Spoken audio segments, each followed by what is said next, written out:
Assalamu alaikum wa rahmatullah wa barakatuh. Paix sur ceux qui suivent la guidée. Paix et bénédiction sur le prophète sallallahu alayhi wa sallam, sur ses compagnons, ses amis, sa famille, ainsi que sur tous ceux qui le suivront de bonne foi jusqu'au jour du jugement. Tout d'abord, Eid Mubarak. J'espère que votre ramadan s'est bien passé. Et donc, on reprend tout doucement les activités. Sans date précise, hein. J'ai pas de programme, donc je vais pas vous dire un audio par semaine ou deux ou par mois. Je ne sais pas, ça dépend. L'actualité, les choses que je croise dans ma vie, qui m'inspirent, donc il n'y a pas de timing. Alors, le sujet d'aujourd'hui, bon, évidemment, ça fera un petit peu polémique, il n'y a rien à faire, c'est comme ça. Mais je tenais à le partager avec vous, Inch'Allah. C'est que je réalise, à mon âge, à mon niveau d'évolution, et c'est pas fini, j'espère que c'est pas fini, que je passe vers, comment on va dire, j'évolue. J'ai décidé d'évoluer vers quelque chose de nouveau. Quelque chose de nouveau dans le sens que euh, je réalise quand j'observe la vie autour de moi, les couples, les relations parents-enfants, euh, la vie par rapport aux élections, l'homosexualité, les guerres en Israël et ailleurs, en Palestine, etc. En voyant tout ça et beaucoup d'autres choses, je réalise en fait que il y a des choses qui doivent changer. En tout cas, dans ma vision des choses, je dis pas que je veux, j'ai pas l'arrogance de dire que je veux que la communauté musulmane change comme moi, parce que je peux me tromper et parce que c'est mon opinion personnelle basée sur mes observations et qu'on peut ne pas les partager. Je respecte ça tout à fait. Je suis pas occupé à dire en dehors de moi tout est mauvais, etc. Mais en tout cas moi, je réalise que des choses doivent changer. Alors qu'est-ce que je veux dire par changer? Eh bien, après autant d'années dans l'islam, avoir lu pas mal de livres, avoir parlé avec plein de musulmans, de plein de tendances, après avoir vu les musulmans vivre leur religion, c'est quand même important hein, de voir l'application de la théorie à la pratique. Eh bien, aujourd'hui, euh, c'est pas une situation commode. En fait, je réalise que je suis, alhamdoulilah, musulman, mais je réalise aussi ce que je ne suis pas. Et ce que je ne suis pas, c'est que je ne suis pas chiite, je ne suis pas coraniste, je ne suis pas salafi littéraliste, je ne suis pas frère musulman, je ne suis pas soufi, etc., etc. Je sais ce que je ne suis pas, mais je ne sais pas, mais je ne sais pas ce que je suis. Voilà.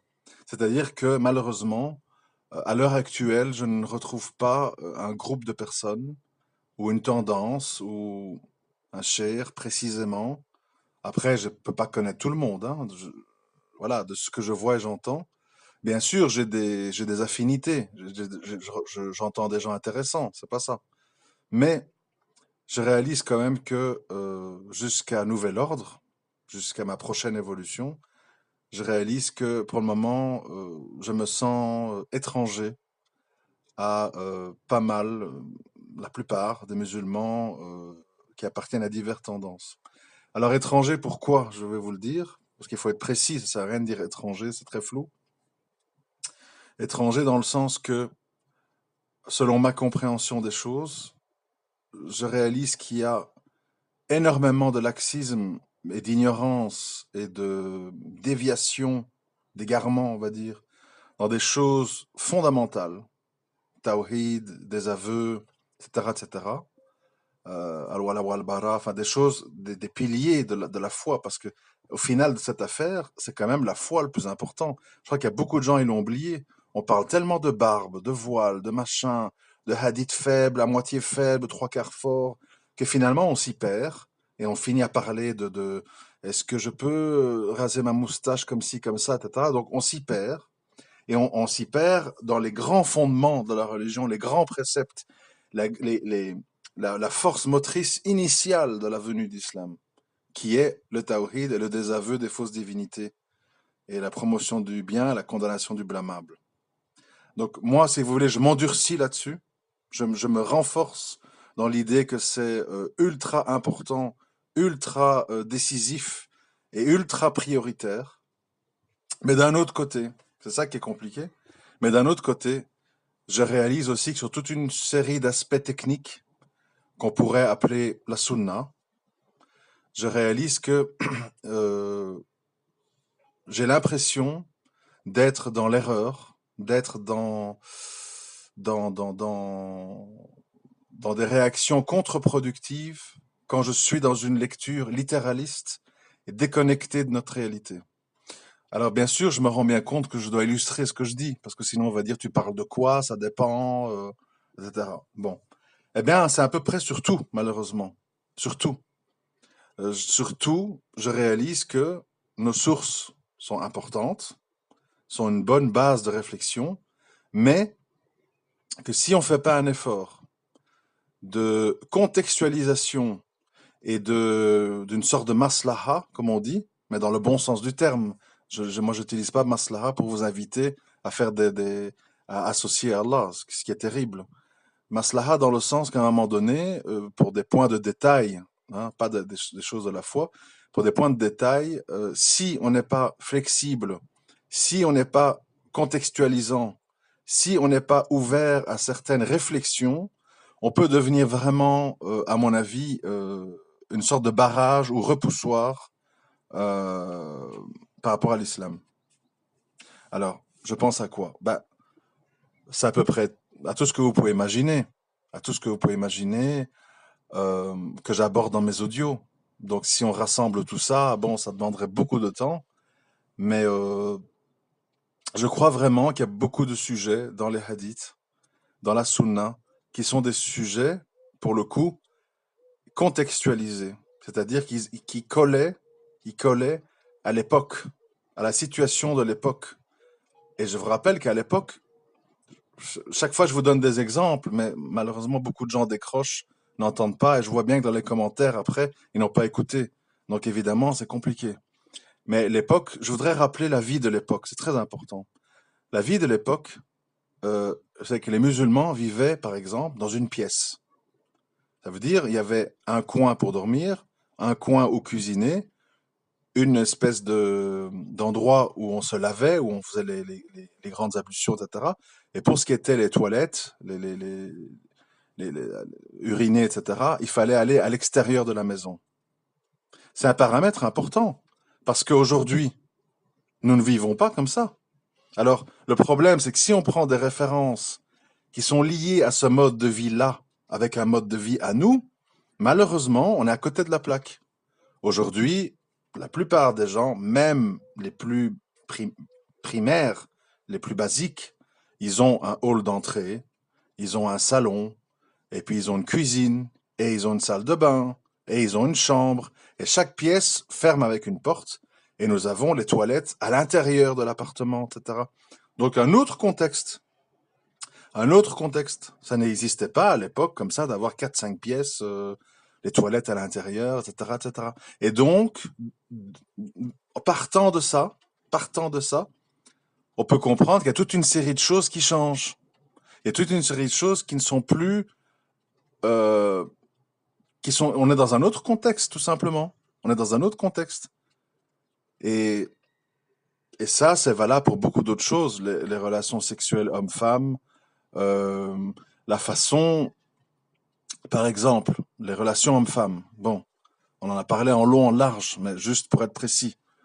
À l'époque, une femme, au moment où elle avait ses premières règles, on envisageait le mariage, etc. Et en général, elle était mariée entre, je ne sais plus ce que j'ai lu, mais 11, 12 jusqu'à 16, 18 ans, pour la majorité. Et, euh, et donc, une femme passait de la tutelle de son père à la tutelle de son mari, avec tout ce que ça suppose. Le mari était commerçant, il partait à la guerre, il était responsable, la femme était à la maison, etc., etc. Dans certains cas exceptionnels, l'exception qui confirme la règle, donc comme le cas de Khadija, c'était une riche commerçante, il y avait des gens qui travaillaient pour elle. Bref, on a bien compris que les femmes, qu'elles soient riches commerçantes ou femmes au foyer, elles n'arpentaient pas les rues.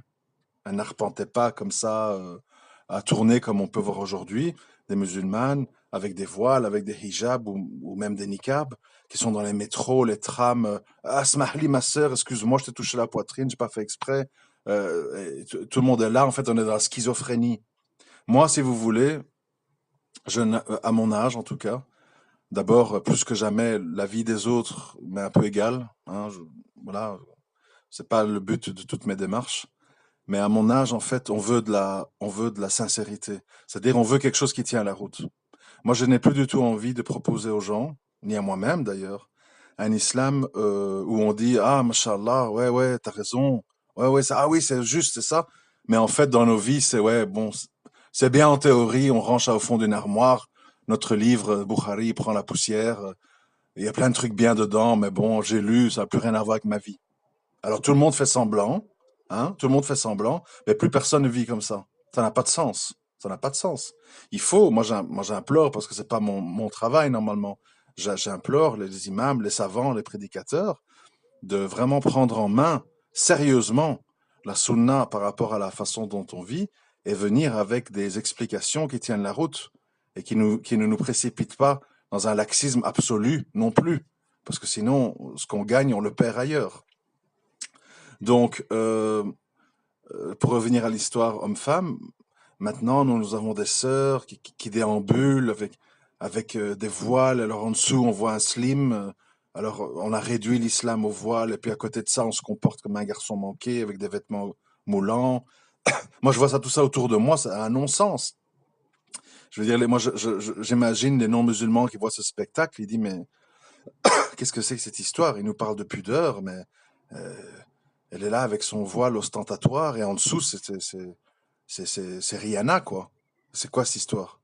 Alors souvent on se compare, oui, mais les sœurs chrétiennes, elles ont aussi un voile, pourquoi on les accepte et pas nous?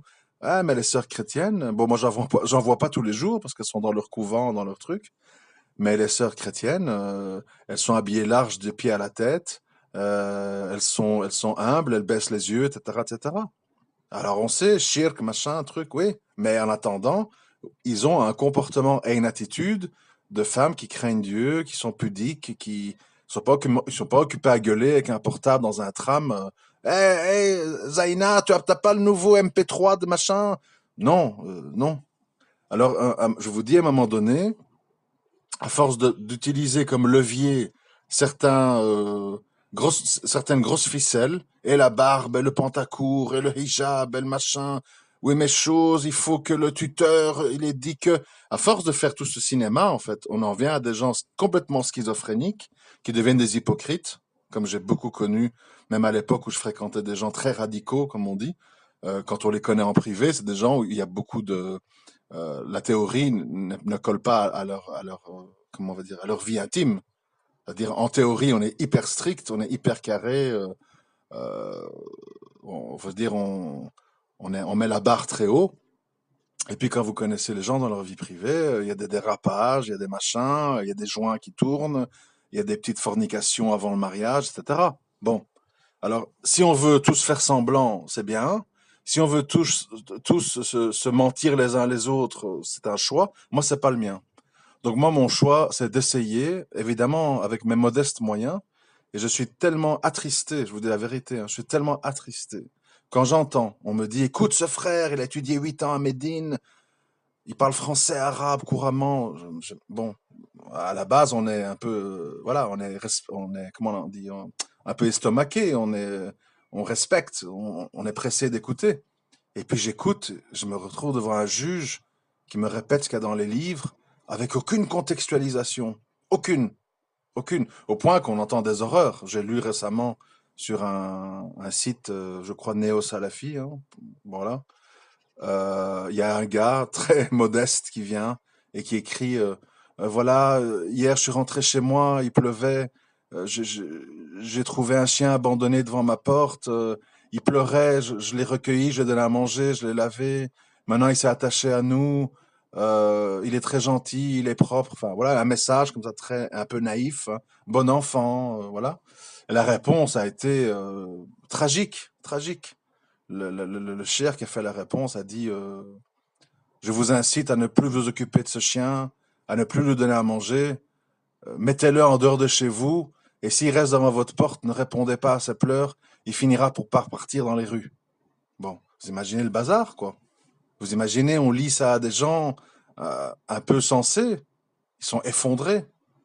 Alors, moi, ça m'étonne pas quand j'entends ça, que quand j'étais en Tunisie en 2013, j'ai vu des hordes de chiens dans les rues qui tournent comme ça, qui aboient sur les gens, qui ont l'air sales, méchants, parce qu'évidemment, tout le monde les fout dehors.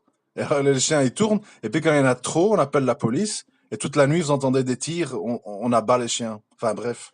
Moi, je prends ça parce que c'est un peu mon sujet du moment, mais c'est valable pour plein d'autres choses. Vous voyez, dans la sexualité, tout le monde est là. Haram, attention, on fait rien avant le mariage. Bon. Et puis, qu'est-ce que tu vois? Le gars, il a 40 ans, il est toujours avec son taxi, il a pas assez fait d'argent pour payer la dot. Et le gars, ben, le soir, quand il est tout seul, il ouvre son téléphone, il te met Pornhub et compagnie, il se défoule. Moi, ça m'intéresse pas. Je refuse catégoriquement, je le dis à ceux qui vont me critiquer, je refuse catégoriquement de jouer le jeu de l'hypocrisie et d'aller contre le bon sens. Je suis pas d'accord. Je suis pas d'accord parce qu'en fait, euh, de nouveau, les beaux principes, c'est bien, mais s'ils ne collent pas à la réalité des gens, c'est destructeur. Regardez les mariages. Allez demander, je vous dis, faites une enquête si vous ne me croyez pas. Moi, je l'ai faite. Allez demander aux Égyptiens, allez demander aux Tunisiens, s'il vous plaît, demandez-leur. Ils vont tous vous dire la même chose. Les dots sont de plus en plus chers, on n'y arrive pas, les familles sont très difficiles, il faut ceci, il faut un appartement, il faut un travail, il faut une dot, la fête de mariage. Tous ils vous disent, et c'est une des raisons qui fait qu'ils veulent partir, c'est pas seulement pour l'argent ou pour trouver un meilleur travail, c'est aussi parce qu'ils voudraient se marier. Et chez eux, c'est devenu impossible. Moi, je l'ai vu de mes yeux, je l'ai entendu de mes oreilles. Alors, si tu dis à ces gens, le meilleur des mariages avec une bague en fer, si tu veux de la baraka, il faut un mariage modeste, et tu donnes à manger aux pauvres, enfin, tout le tralala qu'on entend, c'est très bien, j'applaudis des deux mains, des deux pieds, mais le problème, c'est que ça colle pas à la réalité. Et alors, qu'est-ce qu'on va vous dire quand vous dites ça? Ah oui, mais qu'est-ce que tu veux, hein? Moi, j'ai pas envie que ma fille soit abusée. Parce qu'après, quand elle se retrouve avec un gosse et qu'elle est divorcée, si elle n'a pas une grosse dot, c'est la misère. Plus personne ne voudra d'elle.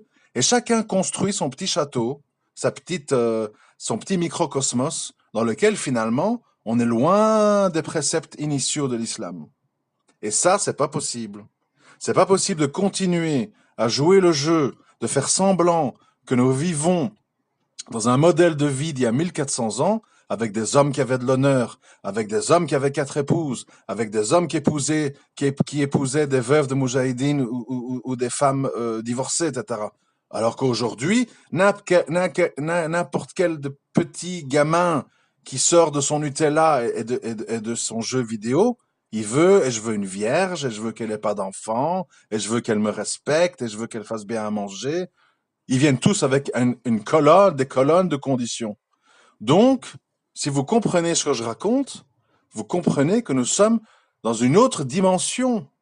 On n'est pas dans la dimension des grands cœurs. Trouvez-moi, amenez-moi devant moi où sont les frères qui veulent une épouse avec 3 enfants qui ne sont pas eux et qui a 38, 39, 40 ans. Amenez-les-moi. Faites-moi connaître leur nom. Les beaux, là, qui parlent. Les frères, il faut être généreux dans ce ramadan, il faut faire des sadakas.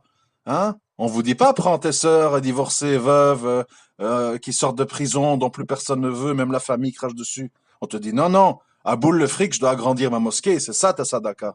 Laisse tomber les femmes abandonnées. Donc vous voyez, moi, tout ce tralala, toute cette hypocrisie, toutes ces théories déconnectées de la réalité, moi, à mon âge, 45 ans, je les supporte plus. Je les supporte plus parce qu'en fait, on détruit la Oumma et on la rend hypocrite et schizophrénique. Et moi, c'est pas mon but. Moi, je veux coller à votre réalité. Je veux avoir un discours où on dit, bon, c'est pas très académique ce qu'il dit, mais ça tient la route. C'est censé. Moi, c'est ça que je veux. Je suis pas là pour faire le perroquet qui a étudié 10 ans à Médine, et Cheikh Otaimin, il a dit, et Cheikh Faouzan, il a dit, et tatati, tata. Oui, c'est là, c'est bien, c'est très bien, il faut ça. Mais attention, si tu viens avec des trucs très lourds, Genre, vous connaissez tous les débats qu'on a, frapper les femmes, c'est quoi frapper? T'en as un qui te dit c'est un coup de siwak, l'autre qui te dit c'est une petite frappe sur la poitrine, l'autre qui te dit c'est des coups de poing. Enfin, chacun vient avec sa culture bédouine, maghrébine, tchétchène, pakistanaise, et c'est la grande soupe. Vous comprenez? Donc à un moment donné, la première chose à faire, parce qu'on va me dire, ouais, mais alors qu'est-ce qu'on fait? Moi, je me suis posé la question, qu'est-ce qu'on fait? Et je me suis dit la chose suivante. La première chose à faire, c'est de se dire quels sont les grands sujets sur lesquels Allah Azzawajal, il est clair dans le Coran. Clair, clair, clair. Ça, c'est la priorité. Ça ne veut pas dire être coraniste, hein. Attention, hein. Ça veut dire le Coran, qui est la parole protégée, la parole d'Allah, sur quel thème, sur quel sujet est-ce qu'il a été clair, clair, où on a bien compris. Par exemple, on a bien compris qu'Allah il parle de Sodome et Gomorre et il parle du fait que les hommes satisfaisaient des hommes et il parle du fait qu'il a détruit cette cité. C'est très clair. Il n'y a pas d'ambiguïté sur cette histoire. Il n'y a aucun endroit dans le Coran où on peut penser qu'une femme qui satisfait d'une femme ou un homme d'un homme, c'est quelque chose de louable et qui n'est pas blâmable. Il n'y a pas à faire des micmacs. Oui, mais Allah, il est amour et il pardonne. Donc peut-être que truc, si la sodomie, dans le machin, c'est compris si on est bien lavé avant. Il faut arrêter, vous comprenez? Donc, il faut comprendre que ça, c'est la priorité. Et donc, d'où l'importance de lire et relire et re-relire le Coran. Parce qu'il faut bien comprendre les priorités. Les priorités. Dans le Coran, on ne vous parle pas des pentacours, vous comprenez? On ne vous parle pas de ça. On parle de toute une série de fondements de la foi, de principes, de tawhid et d'autres choses, les règles d'héritage et compagnie, tout ce qui est dans le Coran, sur lesquelles on ne doit pas tergiverser. Bon. Et encore, parce que il faut à un moment donné, il y a des règles, hein, l'histoire de l'héritage, par exemple, où on dit les femmes au moins que les hommes, un tiers, la moitié, etc. C'est vrai, je suis convaincu qu'il faut respecter ça, à condition qu'on explique. Il faut expliquer pourquoi. Si on n'explique pas, on dit non, non, c'est comme ça, pose pas de questions. Non, le gars, il dit, ouais, mais attends, Allah, il est juste, il est égal, pourquoi ma sœur, elle a moins que moi, c'est bizarre quand même. Il faut expliquer. Il faut expliquer parce que la femme, tout l'argent qui lui revient, c'est pour elle. Elle n'a pas de responsabilité économique, c'est à l'homme d'assumer. L'homme, il doit payer la dot et les frais mensuels, donc c'est normal qu'il ait plus d'argent parce qu'il a plus de responsabilités. Donc, il faut, même quand on parle du Coran, il faut expliquer. Il faut argumenter et il faut expliquer en quoi c'est logique. En quoi c'est logique. Polygamie, même chose. Combien de gens, combien de femmes disent ah oui, la polygamie, c'est la parole d'Allah, hein, c'est dans le Coran, moi je respecte, mais pas pour moi, moi je peux pas. Bon, il y a deux façons de réagir à ça. Soit de dire ah quelle hypocrisie, en fait, on reconnaît, on respecte, mais tant que ça nous touche pas, hein. C'est comme si un homme dirait oui oui, hijra, djihad, machin, je respecte, mais bon, moi ça me concerne pas, donc c'est comme ça. Ou de dire voilà, tu as le droit, tu as le droit de dire que tu ne voudrais pas vivre ça. Après, Allah, il fait ce qu'il veut. Allah, il peut te préserver de ça, te faire vivre cette épreuve ou pas, etc. Mais, au-delà de ça, il faut faire l'effort de lire le verset dans son entièreté et de bien le méditer avec le tafsir. Et de bien comprendre qu'en fait, cette permission donnée par Allah est une responsabilité qui peut être source d'injustice et de coûts financiers et de juge et d'alourdissement du jour du jugement, et que donc ça s'adresse vraiment à des hommes archi convaincus d'être justes, patients, modérés, équitables dans les finances, machin, etc. Il faut expliquer. Et là, tout le monde va comprendre, même les hommes assoiffés de polygamie, les hommes vont comprendre, oula, je risque gros dans cette affaire-là. Tout ça, pourquoi 2 minutes par-ci, par-là de bagatelle, et le reste du temps, c'est les enfants, les courses, le déplacement, les disputes, les bouderies. Bon, est-ce que ça vaut vraiment la peine de m'engager là-dedans et de peut-être abîmer ma première relation pour en fait prendre des péchés, des injustices sur le dos? Ça va freiner les gens qui veulent faire ça à la légère pour les désirs et ne vont rester que les gens qui sont vraiment dans la crainte d'Allah, qui veulent aider, qui veulent subvenir aux besoins, etc., etc. Et c'est ça l'islam. L'islam, c'est pas la foire, la foire au plaisir, la foire à l'accumulation des biens et des plaisirs divers. L'islam, c'est la justice, c'est la solidarité, c'est la mahabba, c'est le rahma, c'est tout ça l'islam. Bon, euh, je sais plus ce que je disais, mais c'est pas grave. Donc, moi où vers quoi je vais, c'est je vais qu'Allah m'assiste, hein, parce que c'est délicat. Vers quoi c'est je vais vers un grand respect le plus absolu pour le Coran. Je vais vers l'acceptation et la reconnaissance des hadiths forts et qui font consensus comme étant des sources pour nous de guidance par rapport à comment ceci, comment cela, comment prier, etc. Mais une retenue, surtout avec les hadiths, beaucoup plus qu'avec le Coran, une retenue par rapport au fait de les coller, comme ça, comme un copier-coller, de les coller sur notre réalité à nous. Alors que nous avons une vie différente en tout point. Dans notre cas à nous, ici, en France ou en Belgique, nous sommes une minorité. Il faut bien comprendre ça. J'aimerais que vous soyez attentifs parce qu'on ne comprend pas la réalité. On vit dans une bulle. On vit dans les vidéos de Cheikh Boussama. On est là avec notre drone, on se filme sur des champs de football, on prie, tout va bien, il y a le soleil. On ne comprend pas, vous comprenez? Il faut voir la réalité crue en face et bien l'avoir en tête. La réalité crue, c'est quoi? Nous sommes une minorité de musulmans vivant parmi des non-musulmans et parfois des gens hostiles à l'islam. De plus, parmi ces gens qui se qualifient de musulmans, il y a une minorité de gens qui sont des pratiquants, qui étudient leur religion, qui ne sont pas dans le copier-coller culturel. Mon père prie comme ça, je prie comme ça. Ma mère fait de la magie blanche pour contrer la magie noire. Ben moi aussi, il n'y a rien de mal. Ma mère connaît la religion, donc si je le fais, c'est que c'est bien. Non, ça, vous enlevez ça et vous gardez que les gens qui étudient la religion d'Allah, vous allez voir que c'est encore une bulle dans la bulle, et ainsi de suite. Donc, il faut comprendre que nous sommes dans une espèce de cyclone, un cyclone mondial, c'est pas la Belgique, la France, un cyclone mondial, partout, partout, partout, Dubaï et compagnie. Un cyclone mondial dans lequel il y a un mouvement, il y a comme un aimant qui, qui, qui exerce une puissance sur les gens. Et quand vous n'êtes pas dans ce mouvement, parce que vous voulez être proche d'Allah et vous voulez être dans la réalité, vous allez voir que vous allez avoir tout contre vous. Les laxistes, les extrémistes, les littéralistes, tous les soufis extrémistes, vous allez avoir tout le monde contre vous. Parce que les gens, et c'est ça que j'aimerais vous donner la force de résister, les gens, ils ont cet énorme désir en eux de dire si j'arrive à le convaincre, à le rejoindre dans ma pensée, ça me renforce dans l'idée que j'ai fait un bon choix. Nous sommes les salaf salih. On est les sauvés, c'est nous les bons. Et chacun dit ça, hein, ils disent tous ça. Les chiites disent ça, enfin chacun dit on est les sauvés, on est les meilleurs, on est les vrais descendants, on est les vrais suiveurs. Et à un moment donné, vous devez faire abstraction des gens. Les gens, ils veulent vous influencer. Moi, par exemple, j'ai rien à vous vendre. Ni un livre, ni un abonnement, ni une association. Je vous demande pas d'argent pour m'acheter des bâtiments. Vous le savez, depuis 10 ans que je fais ces audios, je ne vous demande rien. Récemment, j'ai demandé sur Facebook et j'ai fait une récolte pour ma belle-mère qui est en prison. Bon, c'est pas, ça c'est vrai, mais voilà, ça s'arrête là. Donc moi, je n'ai rien à vous vendre et je ne vous appelle pas à rejoindre un mouvement.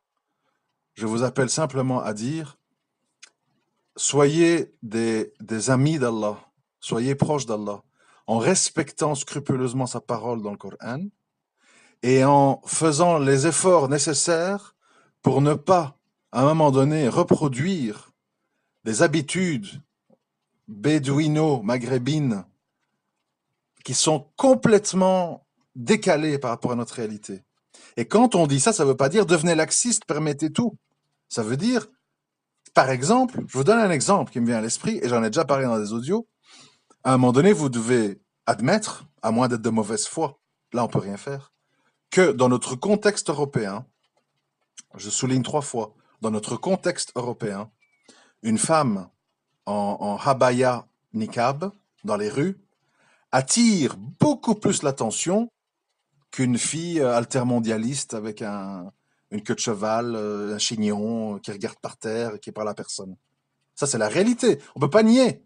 Donc si votre but c'est d'être discrète en rue, qu'on ne vous regarde pas, qu'on ne vous ennuie pas, qu'on ne vous siffle pas, qu'on ne vous met pas d'amende, qu'on ne vous moleste pas, qu'on ne vous violente pas, mettre un niqab est une très mauvaise idée.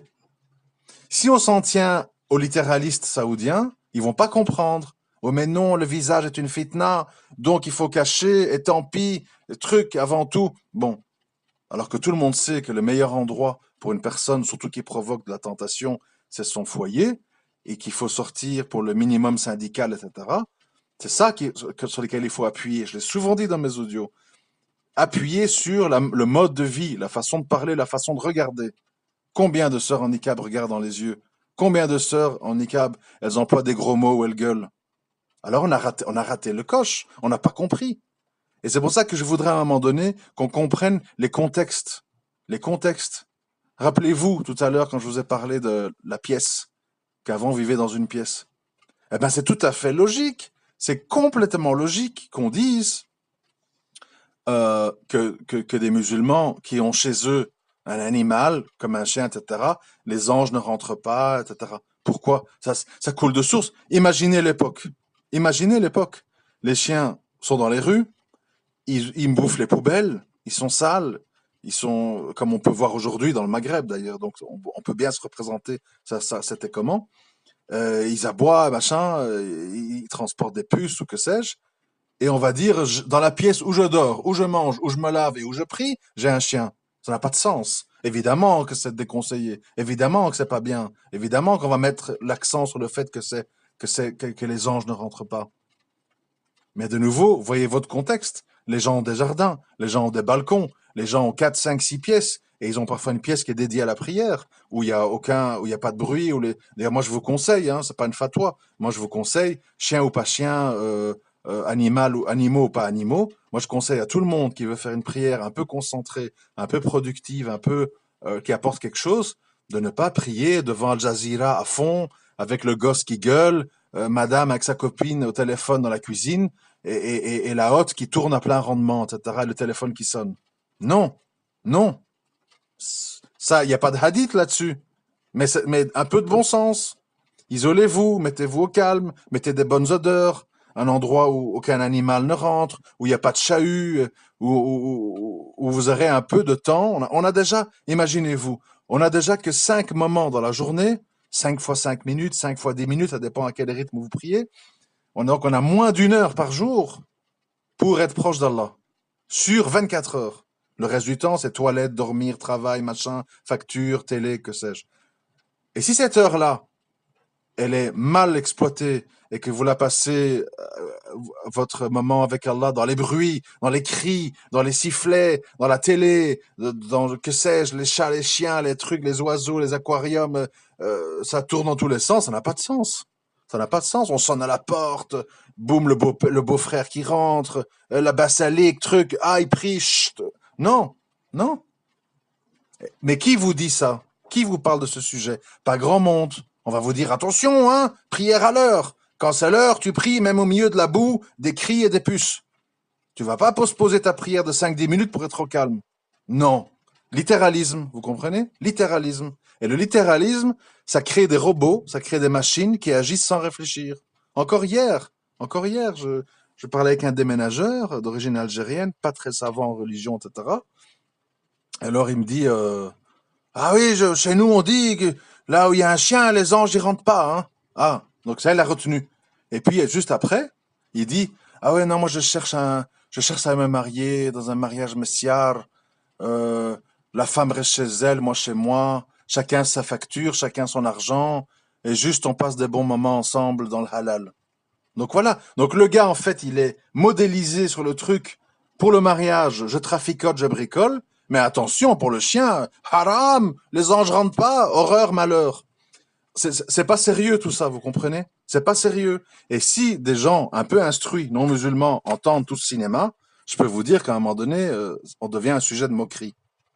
Et moi, j'ai pas envie de devenir un sujet de moquerie, comme les inepties des chrétiens sont devenus un sujet de moquerie avec les Charlie Hebdo et les machins. C'est devenu un sujet de blague. Le pape avec leurs trucs, le Vatican, je lave des pieds, mais je fais le modeste, mais derrière moi, j'ai la banque du Vatican qui nage dans les milliards de dollars.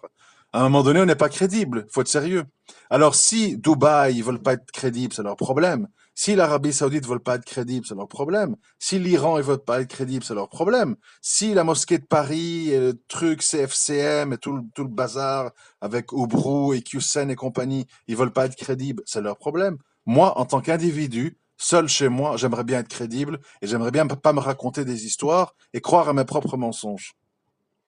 Et pour ça, ça demande des efforts, de réfléchir à un minimum. Mais les gens, ils ont peur que vous réfléchissez. Vous savez ce qu'ils vont vous dire? Attention, hein, l'islam, c'est pas la logique et le bon sens. L'islam, c'est une révélation spirituelle à appliquer sans réfléchir. Et d'ailleurs, les savants ont fait tout le boulot à ta place. Et donc, nos vieux bédouins à 5000 kilomètres qui vivent dans un autre univers économico-culturel, ils ont tout pensé à ta place. Tu reproduis, tu réfléchis pas, et tout va aller bien pour toi. Et tu te retrouves avec des gens complètement gaga, ils sont dans des HLM en France, ils mettent des grandes clôtures à leur terrasse pour qu'on voit pas leurs femmes, et elles peuvent pas sortir, et trucs, ils se retrouvent à l'hôpital en urgence, je veux un gynécologue, femme, il n'y a pas monsieur, qu'est-ce qu'on fait? Enfin, ils deviennent fous. Moi, j'ai pas envie de créer des fous, ni dans les comportements, ni dans la violence. J'aimerais créer des musulmans dans le tawhid, qui craignent Allah, qui respectent le Coran, mais qui comprennent l'époque dans laquelle ils vivent et qui comprennent que en fonction de ça, il faut pas prendre des attitudes et des réactions euh, contre-productives. Comme je vous ai dit, l'histoire du niqab. À un moment donné, dire ma femme doit être pudique, faut pas qu'on voit son visage. Mais en même temps, si tu la laisses déambuler dans les rues comme ça, parce qu'elle doit apporter tes gosses à l'école le matin en tram, en bus, une demi-heure et revenir une demi-heure, pendant 1 heure, elle est entourée de mécréants, d'islamophobes, de musulmans négligents ou qui ont honte d'elle. Ça aussi, hein, faut pas oublier dans les paramètres. Aujourd'hui, vous avez plein de Maghrébins qui éprouvent un grand sentiment de honte quand ils voient des niqabs, des barbes, des trucs. Ils disent, oh là là, il va nous faire remarquer, aïe aïe aïe. Bon, donc vous avez tout contre vous, comme ça, vous cherchez les ennuis, en fait. Au lieu de mettre un petit voile à la turque, très discret, voilà, de se noyer dans la masse, point. Non. Et on veut pas dire ça parce qu'on a l'impression qu'on vend sa religion, on a l'impression qu'on fait moins que ce qu'on devrait faire. Oui, mais non, moi je suis pas un laxiste, truc. On en rajoute, on en rajoute, on en rajoute, et on crée des gens endurcis, décalés, qui souffrent et qui finissent souvent dans des divorces. Parce que parfois le mari ou la femme n'a pas cette dureté et, euh, et ça dure pas parce que les gens s'asphyxient. Les gens s'asphyxient parce qu'on les fait vivre comme des poissons hors de l'eau. Je l'ai souvent dit et je le répète encore aujourd'hui parce que je change pas d'avis. Les gens qui veulent l'islam total, l'islam partout, l'islam dur, hanbalite, rigoriste, littéraliste, ils peuvent pas rester en Europe. Ils peuvent pas rester en Europe. Parce que tout le monde va devenir fou ou hypocrite. Dans le dos. Les enfants, oui papa, oui j'ai récité le Kursi, oui oui oui, papa est parti, boum, ouvre le téléphone, allez, envoie Fortnite, oui je joue en réseau avec les potes, avec Karim, voilà. Vous voulez ça, des hypocrites, des gens qui font semblant devant vous? Ça n'a pas de sens. Soyez un peu sérieux, soyez un peu équilibré dans votre esprit. Si on est convaincu que ça c'est bon, on part. On va dans les campagnes d'Égypte, dans des espèces de madrassas avec des chers qui font des dourous, des assises, toutes les femmes en niqab, machin. Voilà. On commence pas à être ici au milieu de toute cette vie qui est complètement décalée par rapport à tout ça. Enfin bref, je me répète. Bon, je vois déjà malheureusement 38 minutes. Donc je vais m'arrêter là. Sans doute que je ne serai pas compris, mais ça je le dis à chaque fois. Moi, je parle pour ceux qui comprennent. Ceux qui comprennent pas, ils auront toujours les mêmes critiques. Pour qui tu te prends? Tu respectes pas les savants? Crains Allah? Tu parles même pas l'arabe? Qui es-tu? Quelle est ta tasquilla? Je connais hein, toute la chanson. Et donc tout le monde se tait, tout le monde a peur, et tout continue comme avant. Eh ben, moi, je veux pas que tout continue comme avant, parce qu'on va pas bien. On va pas bien nulle part. On est oppressé partout.